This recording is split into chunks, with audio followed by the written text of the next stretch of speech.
cuando hablamos, ¿cuándo arranqué a hacer entrevistas en realidad? Que arranqué en gráfica, yo ya venía haciendo otras cosas, pero arranqué en gráfica en el Planeta Urbano, que ahora son vecinos del canal.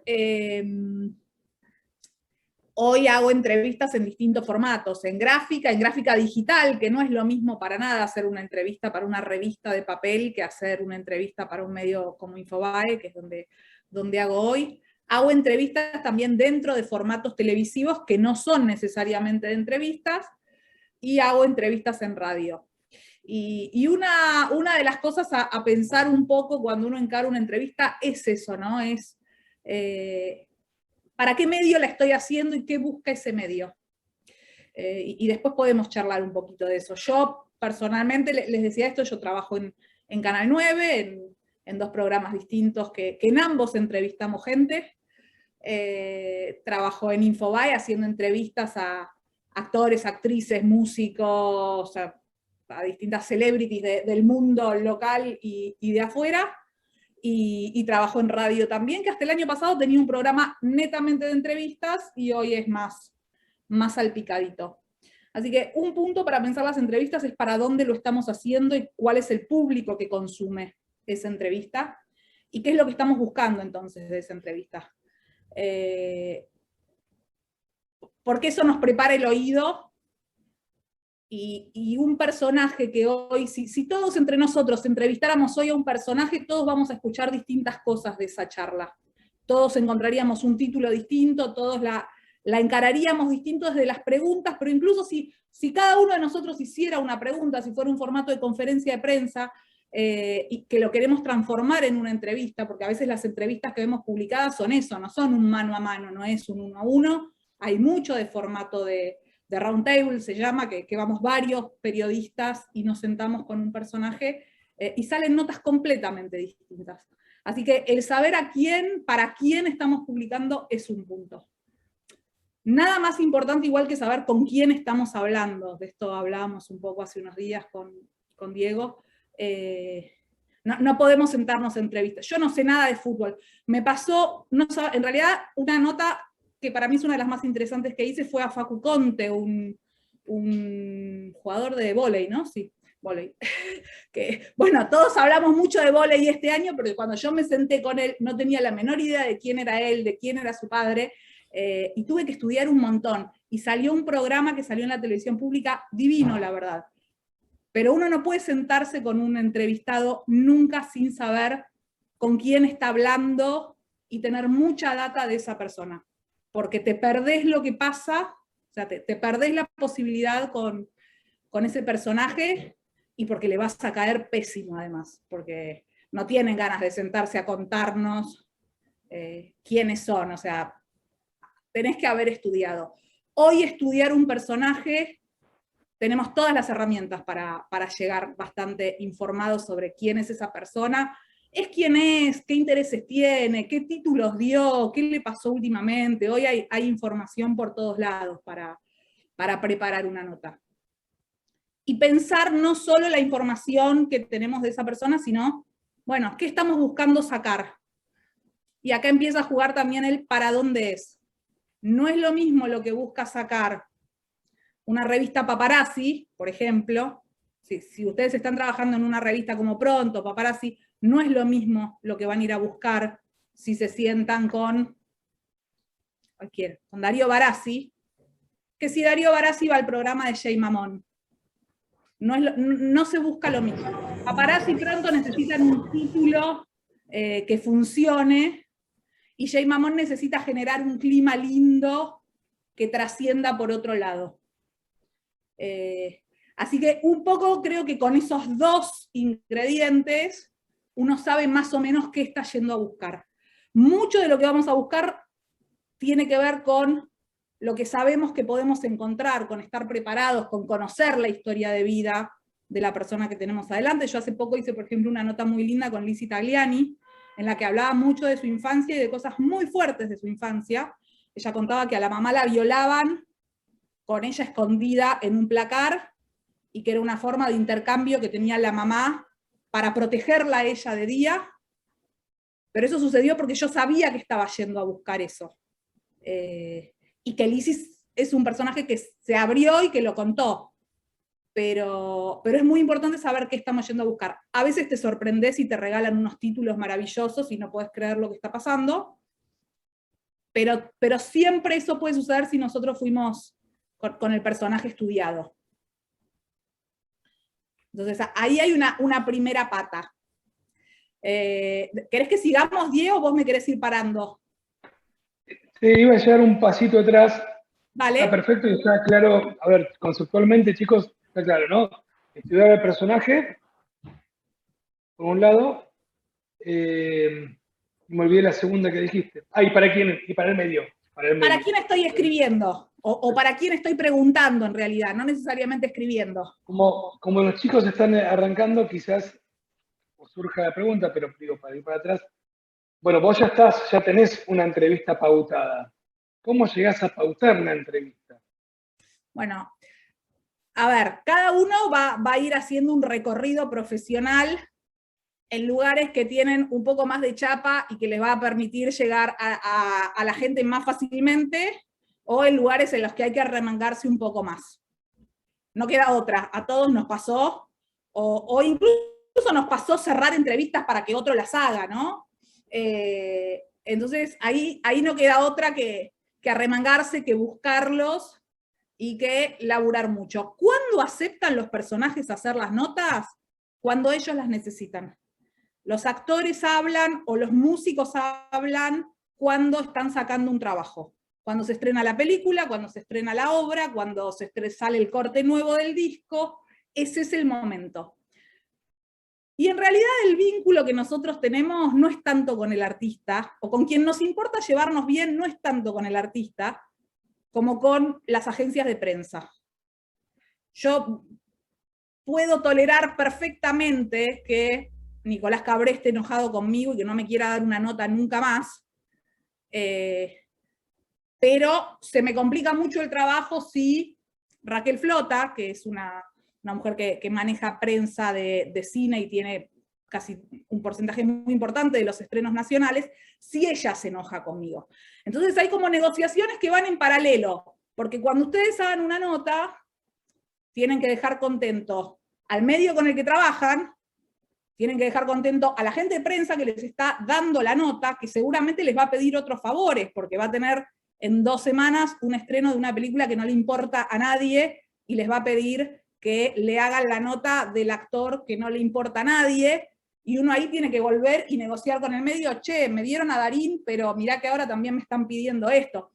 Hay un trabajo de mucha muñeca en ir dejando contentos a todos y no perder de vista cuál es nuestro trabajo como periodistas.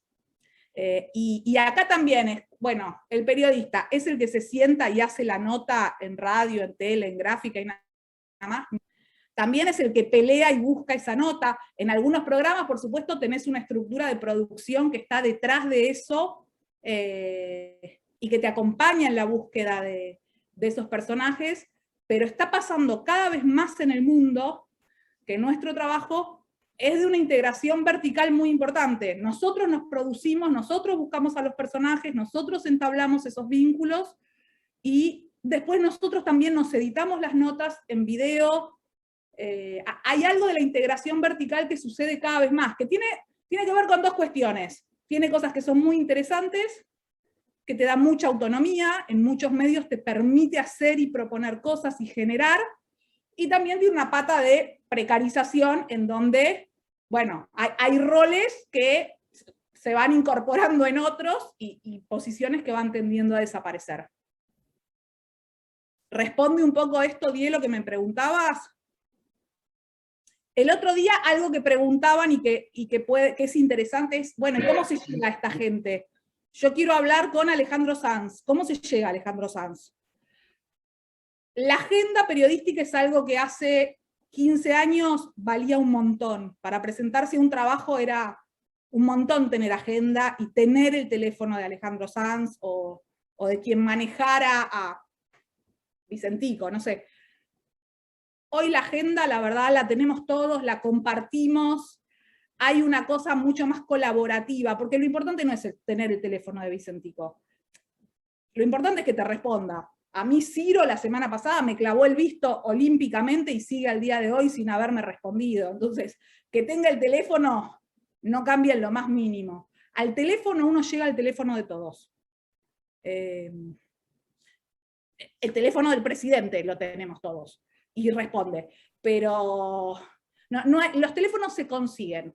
Después depende mucho del camino que fuimos haciendo, de cuán confiables somos, de cuánto les quemamos la cabeza. También se enojan, también te bloquean, también cuando los enojás porque no los cuidaste en algo, en alguna nota, todo eso vuelve. Entonces hay algo de construcción con el tiempo que es importante, porque a los personajes no los van a necesitar una sola vez. Van a tener que ser, no sé, el periodista deportivo que tiene que hablar con los jugadores, le pasa todas las semanas, o semana de por medio, que va a tener que chequear algún dato. Y cuando se enojan, se enojan. Entonces eso tiene que ver con el vínculo que uno va construyendo, que es importante realmente.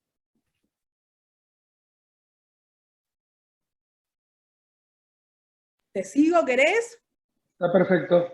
Chicos, ¿hasta acá alguna pregunta? ¿Quieren ir preguntando?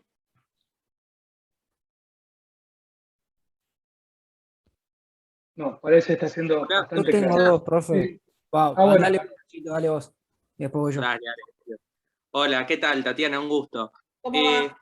¿Qué tal? Yo tenía la duda de, quizás cuando uno trabaja en un medio tradicional, la gestión de las entrevistas funciona de otra manera, y a mí me intriga el hecho de cómo funciona cuando uno es independiente, ¿no? Y cuando necesita conseguir una nota que más que al entrevistado de alguna manera le termine sirviendo al periodista, ¿no? Que creo que es donde... Te hago una pregunta. ¿Qué es un medio tradicional hoy para vos? O un medio, sí, creo que me expresé mal, un medio. No, sí. no, pero te lo pregunto porque es algo que está cambiando hoy, justamente, y que los artistas lo tienen súper claro. Hay algunos Instagramers que tienen más fuerza que cualquier programa de televisión. O que o sea, yo trabajo en Infobae, que es como un diario no tradicional, si querés, que es el más leído de Argentina, y sin embargo sabemos que hay algo con ciertos influencers que o te adaptás o te quedás afuera. Entonces, hay un punto importante en entender que el formato está cambiando, y que eso también nos da a todos un montón de posibilidades, que ya no dependés únicamente de que un canal de televisión te contrate o que un diario te contrate, porque todos tenemos la posibilidad de armar un formato que esté bueno y con eso sorprender. Y de repente los artistas se súper copan con eso. Hoy Jay Mamón está haciendo ese programa, pero que sorprendió en América. Pero Jay Mamón empezó haciendo a Estelita en la calle en Villa Gesell, y era el personaje con el que Susana Jiménez eligió hablar. O Filo hoy la rompe con el formato de la caja negra, no tiene la fuerza que tiene Infobae atrás, y sin embargo están consiguiendo algunas cosas que a mí me cuesta conseguir para Infobae también, porque armaron un formato que pegó muy bien. Entonces, eso en cuanto a lo tradicional, no tradicional, da un montón de posibilidades. Es cierto de todas formas lo que vos decís para mí no es lo mismo llamar y pedirle una nota al Paz Martínez, que estrena ahora, que hace un show para Canal 9, con la espalda de que tengo un programa en Canal 9, que para mí, que un vivo en mi cuenta de Instagram. Es real. Sin embargo, hay algo de que el contenido que nosotros generemos esté bueno y que le agregue algún valor a ellos, que hace que te la terminen dando la nota. Y esto que te digo, que cuando ellos necesitan algo, vos también lo hagas. Porque ellos en algún momento necesitan algo. Entonces, se tiene que ir dando un vínculo de alguna manera.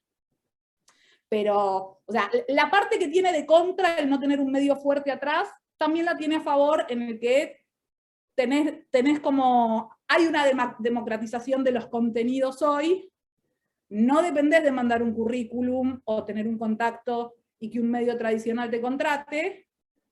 Es cierto que es más fácil, yo pasé por un montón de radios, es más fácil cuando estoy en una radio con nombre que cuando era productora en Radio Calamuchita, es así. ¿Cierra más o menos lo que digo? Sí, clarísimo, clarísimo, gracias. No, por favor. Y había alguien más por ahí. Hola Tatiana, Iván es mi nombre. ¿Cómo estás? ¿Cómo ¿Todo estás, bien? Iván? Mira, bueno, recién tiraste lo de la caja negra. Yo consumo, estoy hace un tiempo como escuchando varias entrevistas, me gusta cómo pregunta, no recuerdo ahora el nombre, pero Bien. la forma que tiene de preguntar, los mismos protagonistas mencionan que le han hecho preguntas que nunca le hicieron o que los hacen trabajar la cabeza de una forma diferente que otras personas. Lo que creo yo, pero igual me podés decir que no es así, es que lo que tiene Filo es que quizá no tiene una bajada de un medio tan potente, entonces puede preguntar libremente. ¿Qué pasa con esos medios que quizá tienen una persona entrevistadora tan buena como el de Filo, que quizá no se puede mover de la forma en que se mueve él por tener esa bajada? Ejemplo, no sé, entrevistando oposición o entrevistando oficialismo, cuando no repreguntan algo que vos decís, pero esto es obvio, ¿cómo no le vas a repreguntar sobre esto que está diciendo que hizo tal cosa? No. ¿Cómo se ve eso? A ver, varias cosas ahí, ¿no? Sí. Primero que una cosa es entrevistar y otra entrevistar a un político en campaña. Los medios, salvo que sea tu propio Instagram o algo muy, muy de afuera, todos tienen algún interés. Eso no quiere decir que te vayan a decir, no preguntes esto. Pasa, sí pasa. Yo no hago política, entonces no estoy como en esa situación. Sí te puedo decir que entrevistando jamás me dijeron no hables de un tema. Jamás me dijeron esto no, o con esto no se titula, o con...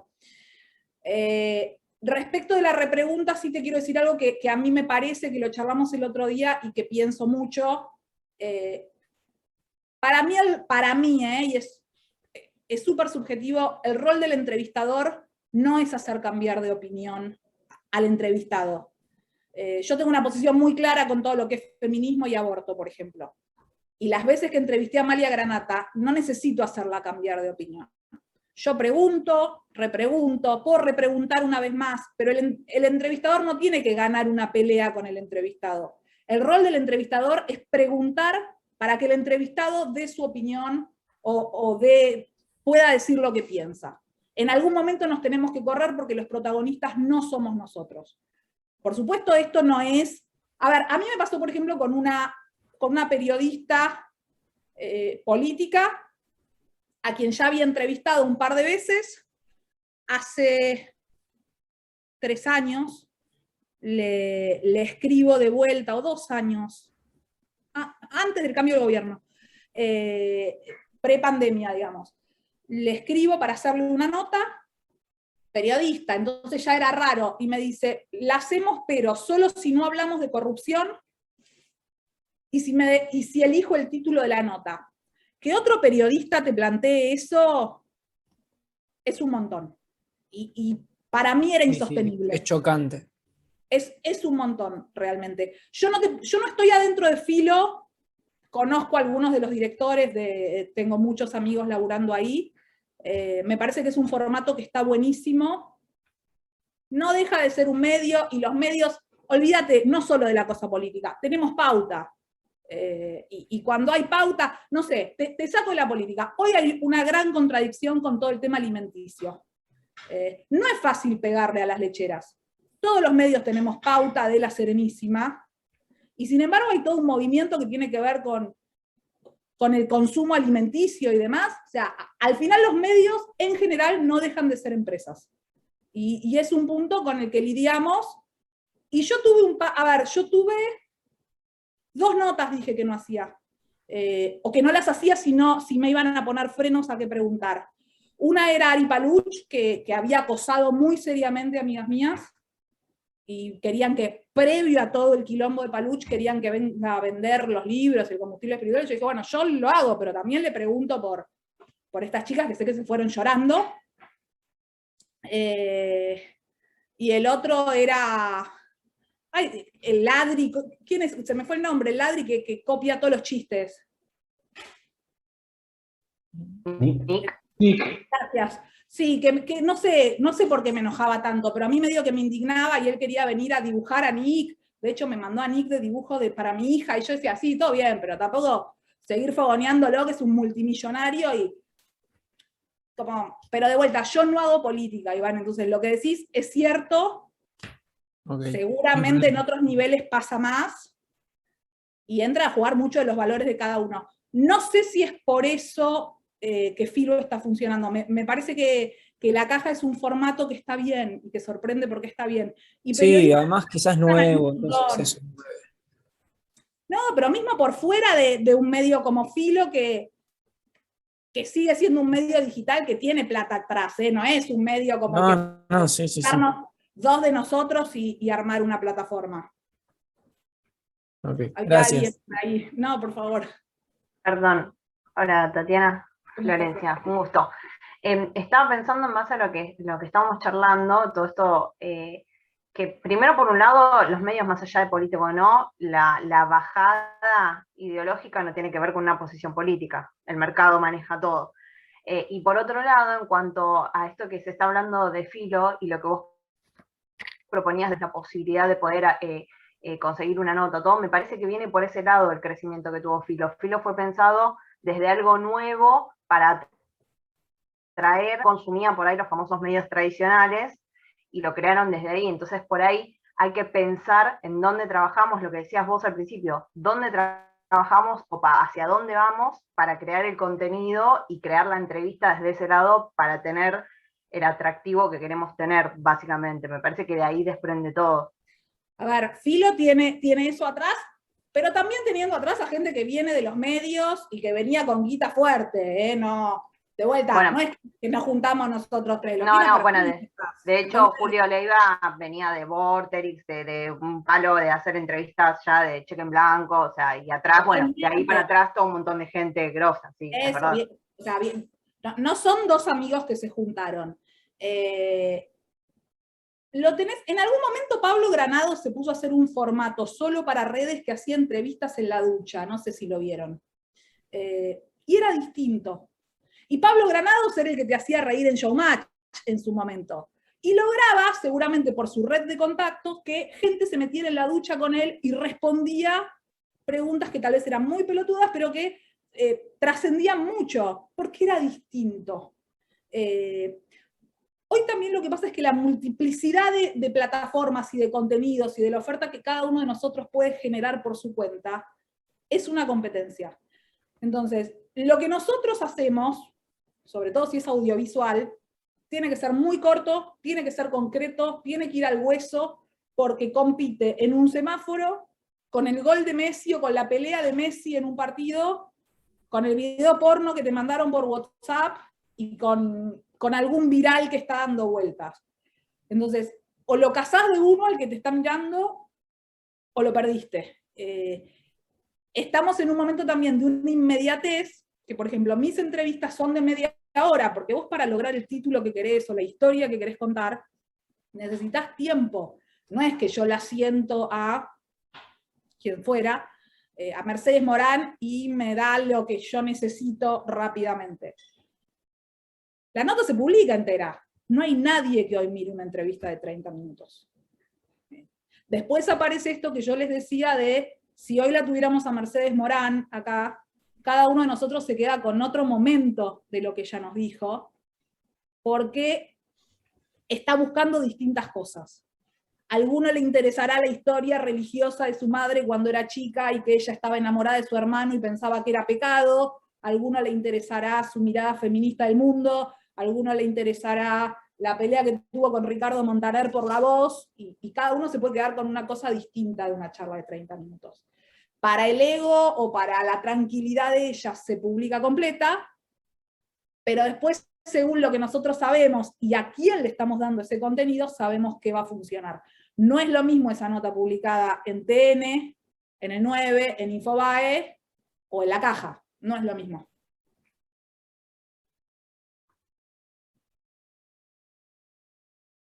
¿Bien? Me olvido que estoy silenciado. Encuentro el micrófono y todo. bueno, creo que venimos muy bien, que está muy jugoso todo. Estuvimos pensando, bueno, cómo contactarnos.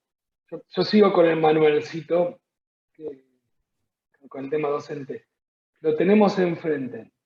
Tenés preguntas preparadas, improvisás, repreguntás, creás un clima, sabés que querés llegar a una cosa y das un rodeo, no sé, ¿me entendiste? La Mirá, pregunta yo no sé bueno sí, preguntando, para eso está vos. todo depende también de nuevo, para dónde estás haciendo lo que estás haciendo. Las mejores notas para mí salen para gráfica sin, espera que saca, me están sacando algo de acá atrás y no podía. Nada como estar sentado con un entrevistado, los dos solos. Perdona, Tati, una cosa.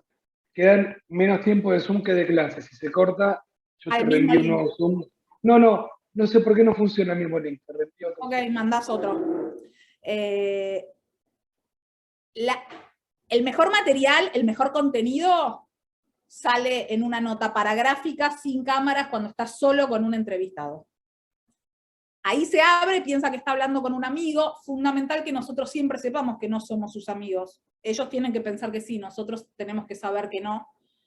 Y esto es un punto complicado, sobre todo en la construcción en el tiempo. Ahora vuelvo a esto y les cuento por qué. Pero solo, sentado en un patio, tomando una cerveza con un entrevistado, te puede llegar a decir cualquier cosa. Que cuando estás en un estudio con 3 cámaras, productores y demás, y el tipo no se abre tanto. Eso es inevitable.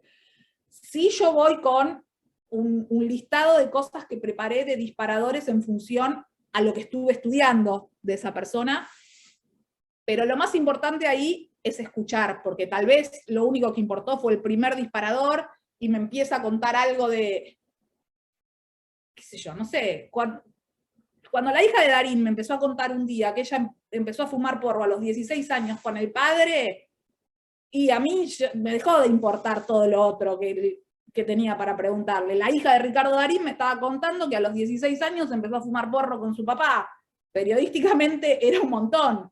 Y ahí también decidís hasta dónde, porque hay una chica que no sabe el quilombo en el que está metiendo al padre, o al que en ese momento de la Argentina estaba metiendo al padre, y ahí entra a jugar el, bueno, a ver, ¿hasta dónde? ¿Cuánto la cuido? ¿Cuánto no la cuido? ¿Cuándo la freno? Hay determinaciones que vamos tomando ahí. Sobre todo por esto, volviendo a lo que sí Iván antes, o Florencia, no me acuerdo, no estamos hablando con un político que se afanó la guita de una obra pública. Estamos hablando con gente que te está confiando cosas en ese momento y que tenés que decidir hasta dónde sí y hasta dónde no. Entonces, vas con disparadores, elegís sobre esos en cuáles te quedás y escuchás mucho, porque en general las cosas que llevaste son porque ya las contaron. Y lo más interesante es encontrar historias nuevas. Andy en PH hace un gran trabajo, no sé si vieron, pero todos los lunes aparecen historias de vida que supuestamente contaron los entrevistados en PH. Desde el que vio un marciano al que se cayó de chiquito de cabeza cuando lo llevaron al circo. Bueno, ahí hay un gran trabajo de producción. En general, ninguna de esas historias que están apareciendo en el programa, en general, son nuevas. Andy sabe perfecto lo que está buscando con el de un paso al frente, el qué. O sea, ellos ya saben todas esas historias. Ahí hay una gran previa de búsqueda en los personajes, que yo me doy cuenta porque hago esa misma búsqueda para otras entrevistas. Y entonces después todos los medios levantamos, porque necesitamos contenido, y acá sí les voy a contar después algo que les va a servir para cuando cada uno tenga su propio medio o proyecto. Todos levantamos lo que sucede. Es un programa que mide personajes atractivos, que cuentan una historia que no importa. Claro, después te olvidaste si se la había contado a Catalina Druy en la radio. Pero hay mucha búsqueda ahí. ¿Qué va a pasar cuando cada uno de ustedes, por ejemplo, arme un formato en sus redes sociales, arman un ciclo de entrevistas en vivo por Instagram, por decirte algo? Tal vez hay un actor o un músico, armás un ciclo de entrevistas a rockeros y lográs tenerlo a Cordera hablando de, sí, la verdad, la repifié. Me estrolé, aprendí, no sé qué. Pero tu micromundo todavía no es tan grande como para que eso trascienda. Bueno, hay que armar una estructura, cada uno de nosotros tiene que armar una estructura para que magnificar eso que pasó en ese vivo de Instagram. Cada uno va armando un mailing, en general, y va contando, al día siguiente, arma una especie de gacetilla, en donde manda lo más interesante de esa nota, con un título, escribe una nota. Los portales necesitan que las cosas les lleguen como muy masticadas. Entonces, si tienen un buen contenido, porque lo armaron para ustedes, al día siguiente se lo mandás a Clarín, a Primicia Ya, a Teleshow, a todos. Los portales se alimentan no de cosas que generan en general, se alimentan de levantar lo que todos los otros generan. Pero para que lo levanten, no nos están escuchando, ni nos están mirando, porque no tienen la gente para eso. Entonces, vos tenés un buen contenido, se lo tenés que dar limpio para, tomá.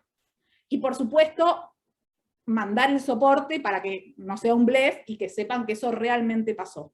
Y así de repente empiezan a tomar crecimiento y volumen, formatos que decís, ¿y esto? Esto pasó con mucha gente, ¿eh? En ese sentido, es importante el título, que Siempre. por lo general, si es un textual fuerte, está bueno. A veces es un textual fuerte, que es, cuando hay un textual fuerte está bueno, y no hay que abusar de los adjetivos, pero la dura historia, la conmovedora historia de la infancia de... a veces no hay un textual, a veces son monosilábicos, ¿viste? Los tipos. Y tenés que contar, está funcionando muy bien notas que no son entrevistas, pero como de datos, ¿no? A veces no es un textual. Cuando no tenés un textual, tenemos que buscar la forma de que sea ganchero, aunque no sea un textual. Yo voy a ir este sábado con una nota de una influencer de redes, que la hicimos antes en el canal. ¿La viste la nota de Chiqui Bombón? Bueno, la encaré como por otro lado, por completo. La vi y fue envidiada por otros programas, ¿eh? Lo más, Chiqui. Bueno, vos fíjate, es un buen ejemplo. Chiqui Bombón, no sé quiénes la conocen, quiénes no, es un influencer de redes que hoy todo el mundo imita, que grita buenas, buenas, que es una loca hermosa, que la hicimos primero en el 9. Hicimos una nota muy divertida. Nosotros ahí teníamos que ir a buscar el clima y que fuera una nota arriba y que no funcionara, y era una nota. Después de hacerla en el 9, yo la hago para Infobae. Y la hago para Infobae en otro tono por completo. No es divertida, no es arriba, es su historia de vida, sus intentos de suicidio, y cómo pasa de ser la que intentó suicidarse a la que levanta al mundo con sus buenas buenas. Y bueno, ahí cerrando lo que Chiqui, es una nota que yo hace mucho quería hacer, la buscamos mucho. La conseguimos, y es un buen ejemplo de una misma nota para dos medios distintos en los que se buscan dos cosas distintas. En el 9, un sábado a la tarde, queríamos divertirnos, era arriba, era con música, la hicimos hacer videitos, la hicimos hacer cosas, y yo no tengo esos recursos en un Zoom 1 a 1 para Infobae. Entonces, más allá de poderla hacer, grabar algún saludo o algo, no era una nota en la que íbamos a bailar, íbamos a ser dos señoras viejas bailando, era como raro hacer eso. Entonces ahí era ir más a la historia de vida. Y se plantearon como notas distintas, y a mí no me hace ruido ser la misma periodista haciendo seguido al mismo personaje, porque son realmente dos notas muy distintas. Y esto es algo que puede pasar siempre con los personajes, y ahí es donde yo decía, bueno, depende para dónde, depende qué estamos buscando. Algo que les decía hace un ratito, y no me quiero perder, es, no somos amigos de los entrevistados, por más que los entrevistemos 10 veces. Y cuando haces entrevistas mucho tiempo, esto empieza a pasar. Y nos empieza a afectar en varias cuestiones. Sí, nos dan la nota más fácil, nos piden un montón de cosas a cambio, quieren no hablar de 10 temas, después de la nota te piden que le saques un montón de respuestas. En la entrevista, y si es con cámara, se nota mucho, hay un tono de complicidad que a nosotros profesionalmente no nos sirve. Y además nos empezamos a aburrir mucho. Hay gente a la que hoy cuando tengo que entrevistar de vuelta y yo ya no sé de qué hablar con esta persona. O sea, no... Lanzani lo hice tantas veces que yo no sé de qué se van a hablar con Peter Lanzani hoy, por ejemplo. Digo, por decir a alguien, es un copado, está todo bien, pero hay gente con la que... Y esto empieza a pasar. Y de repente alguien absolutamente desconocido aparece con una historia de vida o con respuestas que son mucho más piolas. Hay que lograr mantener esa distancia para que el tipo que está enfrente nos hable y se abra y confíe,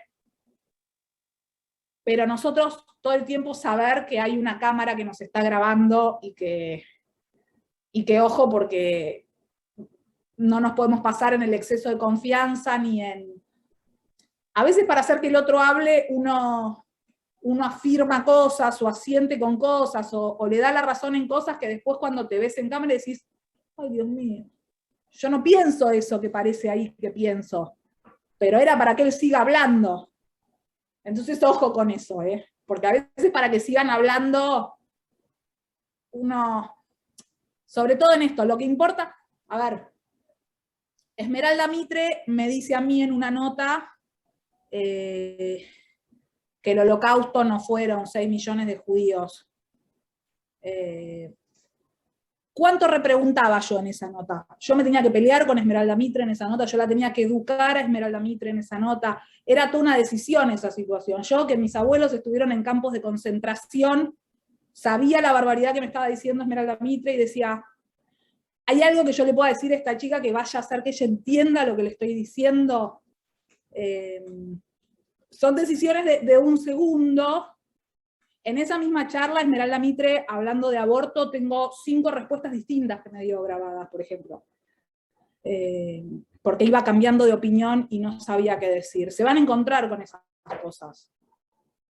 Y con 20 llamados posteriores diciéndole, no, me podés haber publicado eso, no sé qué. Bueno, sí, yo soy periodista, vos dijiste esto. Pasa un montón.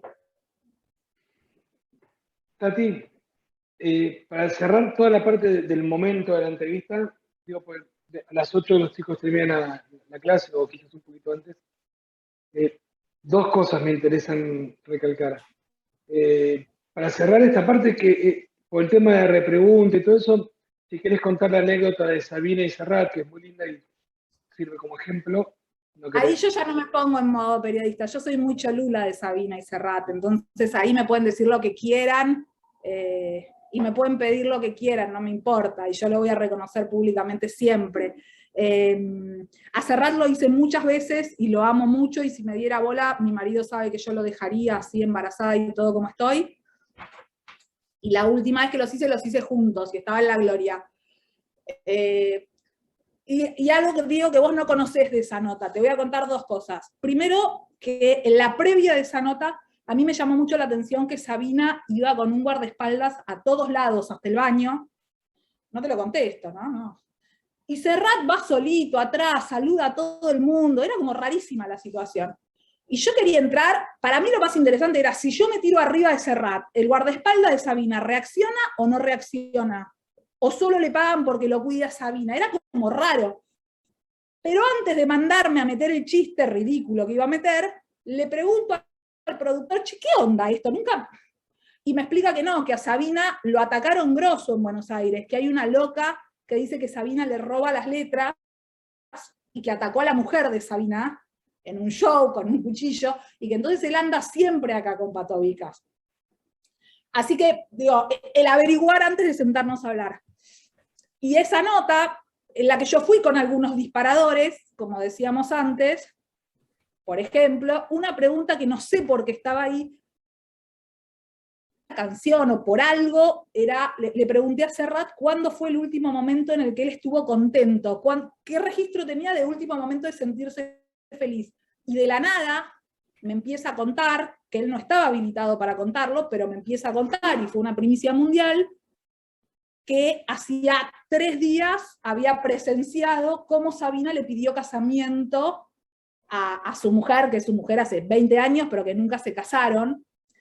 Bueno, eso repercutió en todo el mundo, y era una charla que, o sea, salió de una pregunta que no buscaba eso, o sea, yo no sabía que tenía que buscar eso. Sabina estaba en 20 años, no me imaginaba que se iba a casar, y salió por una pregunta que era una pregunta linda para que él contara algo lindo. Y esas cosas pasan. Lo que pasa es que pasan si estamos abiertos a escucharlas. Si estamos más concentrados en la próxima pregunta que tenemos anotada, que en, no, pará, contame todo. Yo lo tenía a Serrat contándome con lujo de detalles la tremenda piedra con el anillo que le había comprado Sabina a la mujer, era hermoso. Si a mí me importaba más hablar de, no sé, de las adicciones de Sabina en ese momento, lo perdía. Bueno, digo, queda muy poquito tiempo y no me gustaría, en lo que se pueda, ¿no? Con el tiempo que queda. Bueno, vos ya hiciste la entrevista, hay que publicarla. Es la parte más fea. Desgrabar es la parte que nos hace a todos odiar la profesión en algún momento. Hoy hay grandes sistemas para publicar, para desgrabar, hay grandes programas. Yo trabajo con una persona que me hace las desgrabaciones hace mucho tiempo. Me hacía odiar el trabajo, sentarme a desgrabar era como lo más feo. Hoy sé que hay mucho programa que desgraba y que facilita el laburo. Y después hay que lograr que esa charla, que capaz fue de 1 hora, llevarla al tiempo que tenemos que tenerla. Esto si tuvimos una charla de 1 hora. Cuando yo hago las entrevistas en el programa de tele en vivo, son los 7 minutos de nota y son los 7 minutos de nota. Y ahí me tengo que ir a buscar en los 7 minutos lo que quiero que salga. Cuando trabajás para gráfica o para... Bueno, tenés el trabajo posterior de elegir lo que querés. Y ahí es donde digo que cada uno de nosotros podría haber elegido una cosa distinta y ver qué cuentito quiere contar. Y nadie mejor que nosotros que hicimos la nota para saber cuál es el mejor cuentito a contar. Hay que estar muy atento durante la nota a qué dice, porque no es solo qué dice, también es cómo lo dice, si se emocionó, si se puso a llorar contándolo. Nadie tiene eso en la cabeza como nosotros. Y después un día se publica y decís, pero yo trabajé 2 semanas para esto y duró un ratito nada más. Y sí. Y ahí volvés a arrancar con otro. Bueno, ¿alguna pregunta, chicos? Porque ya nos corre la otra clase. Igual te digo, Tati, yo hoy estoy, no sé, ¿Yo puedo preguntar? y me quería charlando mucho más, más de anécdotas que te dije, que lo que es el trabajo también. Alexis, ¿vos querés decir algo? Sí, primero saludarla. Hola Tatiana, ¿todo bien? ¿Cómo andás? No quería preguntar porque justo estaba bajando el colectivo, pero estaba escuchando la entrevista, así que no, fueron 10 minutitos que no te escuché por miedo a que me afanen en la calle, así que nada, que tranquilo. No, eso evitémoslo. No, periodismo en su estado puro. Justo estabas hablando un poco de lo que es potenciar a veces el producto interno que uno tiene. Yo tengo un proyecto, en este caso compartiendo un programa de radio, donde también, viste, volviendo al tema de los famosos encuestas, que capaz te contesten un mensaje y es como decís vos, cabe la redundancia, que es más fácil conseguir el número, pero no es imposible capaz establecer un diálogo, capaz que te puedan contestar la llamada y el mensaje. Pero lo que yo estoy, o por lo menos lo que yo tengo en mente, es hacer explotar el tema de las redes sociales con artistas del momento, tipo los chicos urbanos que recién están empezando con sus bandas, a través de un género como el trap, como el rap, que se está poniendo muy de moda en estos últimos tiempos. Entonces le estoy dando mucha más bola a esto. Y yo lo que vi en el último programa de radio que hice fue que este programa, el último, superó los otros 4 donde hubo entrevistas grabadas y por teléfono, en cuanto a las visualizaciones en YouTube, a la gente que lo compartió, a la gente que lo estuvo mirando, y fue el programa más visto en la radio en ese viernes, así que bueno, Primero que nada, gracias por los contenidos y los recursos que nos estuviste diciendo. Bueno, hay algo ahí en donde, es lo que decíamos antes, está cambiando todo el tiempo. Y los artistas que no entienden que está cambiando todo el tiempo y que de repente un programa hecho en Instagram o en redes, con un vivo, puede venderles más entradas y llegarle a un público. O sea, no hay chance de que mi hija prenda la tele. No me odies, Diego, por lo que digo, pero no hay chance de que mi hija prenda la tele. Entonces, el artista que le quiere llegar a esa gente es en otro canal. Y es de eso de lo que se tienen que agarrar, porque es donde hay un montón de potencial de crecimiento, donde los medios tradicionales tienen que ver cómo recuperan cierto terreno, y donde tienen todo para crecer. O sea, todo bien, pero Darín, por más Darín que sea, y con las películas que estrena, también le tiene que llegar a un segmento de la sociedad que no lo va a ver si yo lo entrevisto. Bueno, Tinelli haciendo Twitch. Bueno, Tinelli subiendo los videitos con Guillermina, es que decís, señor, ¿qué pasó acá? Sí, totalmente. Está cambiando mucho, y en ese cambio hay un potencial enorme para todos. Es así. Muchas gracias, Tati. Corto más que nada porque después viene otro profesor y los chicos tienen que ir a la otra clase. Me parece muy bien. Mil gracias por la clase de lunes a mañana, por esta clase.